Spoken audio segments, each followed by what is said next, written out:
this? What on earth is she up to in that carriage? I wonder where she's going. And why she looks so serious. What about this dapper-looking gentleman? Oh dear, he doesn't look particularly happy either, does he? Looks quite stern.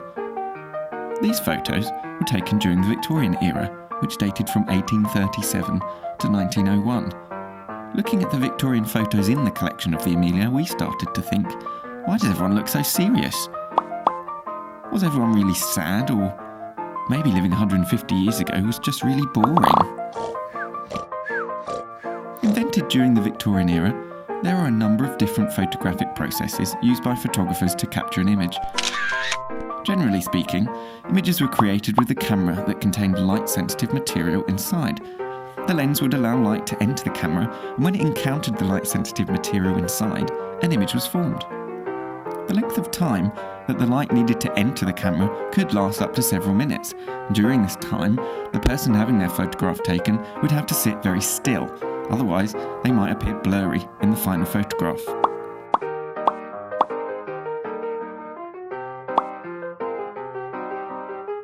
Holding a smile without moving for several minutes is actually quite difficult. Give it a go. Try and hold the same smile for 60 seconds or so. It's pretty hard. So instead of smiling, it was usually easier for people to hold a natural expression instead.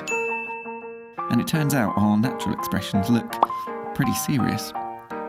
Staying still was so important when having your photograph taken that sometimes photographers even used head and body clamps to hold the sitter in place.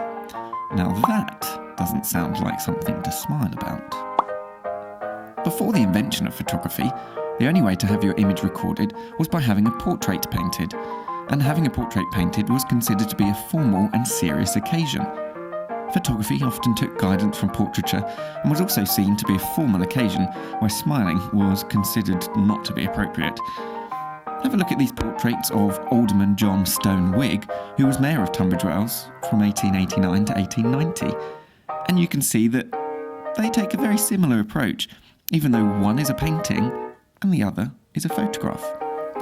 The fact that photos from the Victorian period are also in black and white adds to the idea that life during the Victorian period was very serious. However, just because photos were in black and white doesn't mean life was in black and white. Or that people didn't want colour portraits. It's just photography techniques hadn't yet developed that far. As the popularity of photography grew, professional photographers set up studios for people to come and have their photograph taken in. Tunbridge Wells had a thriving photographic community during the Victorian period and was home to several famous photographers, such as Henry Peach Robinson and Thomas Sims. Studios had painted backdrops, often with a variety of different scenes for clients to choose from. Props would also have been provided, such as furniture or things for people to hold. Adults often held a book to show how well-read they were and intelligent at a time when not everyone could read. Looking serious, therefore, took on another meaning within the photographic studio. Together with the props you chose, having your photograph was all about communicating a message. Look at my good taste. Look how smart and well-dressed I am. Or look at how respectable I am. So, despite their sombre-looking photographs, next time you stumble across a Victorian photograph, ask yourself, what was life really like for those in the photographs? And as we now know, life during the Victorian period wasn't all drab, dull, or boring, and serious all the time.